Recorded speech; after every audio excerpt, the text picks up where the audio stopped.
Good morning, students. Today we are going to start with the new chapter, that is lines and angles.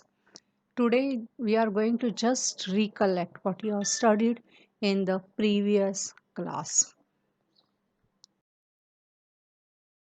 Studied actually last year, that is certain terms are undefined terms. We cannot define the point. Point is the smallest unit of a geometry, but we cannot define it.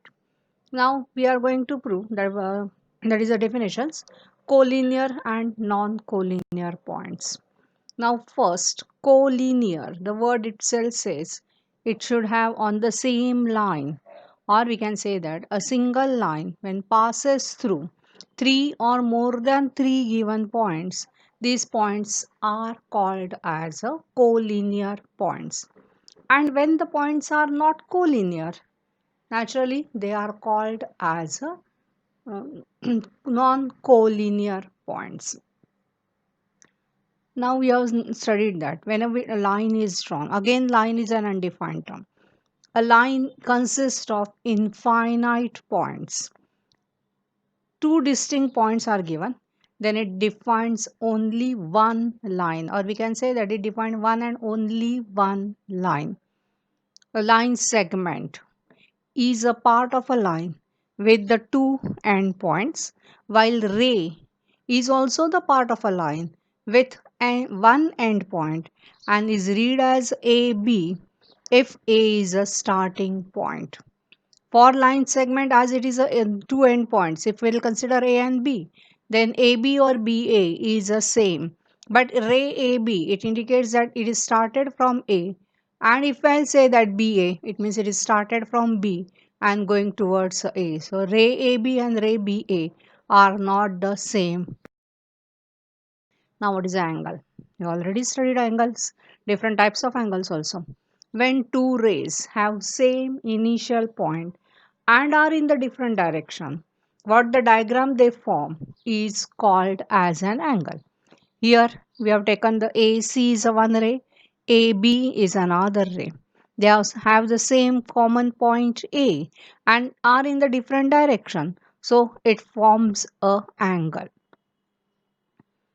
Now, as it is a forms an angle, here the vertex, that is a initial common point, is A, and that is called as the vertex, while this ray AC and AB is called the arms of an angle.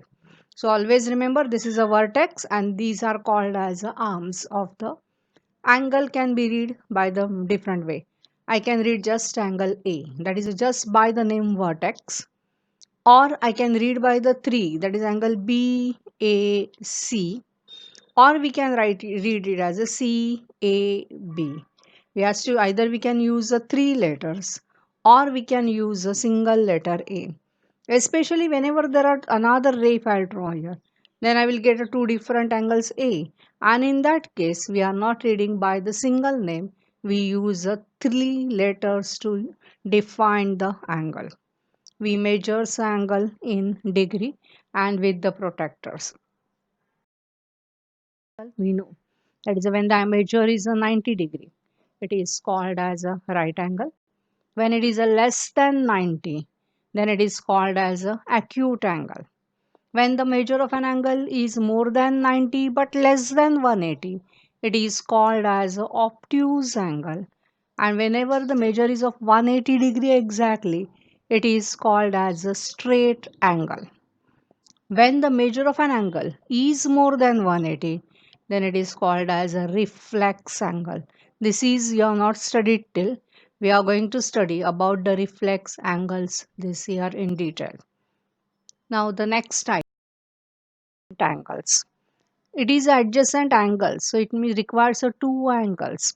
So if the two angles have a common vertex and one common arm, and remaining two arms are in the different direction of an common arm, then they are called as adjacent angles. For here, we are considering angle ABC and angle CBD. This have the common vertex B. The common arm is BC. So here we get BC is a common arm, and the other arms, that is a BA and BD, are in the opposite direction of the common arm. And so here I can say angle ABC and angle CBD are the adjacent angles. But if I'll consider angle ABC and angle ABD, pay attention here, that is angle ABC and angle ABD. Then what happens? B is a common vertex. The common side is, that is our arm BA, and the other arms BC and BD are on the same side of the common arm. So angle ABC and angle ABD are not the adjacent angles. So for the adjacent angles, we have to check the common arm and the remaining two arms must be in the two different sides of a common arm. Then only they are called as adjacent angles. Thank you, students.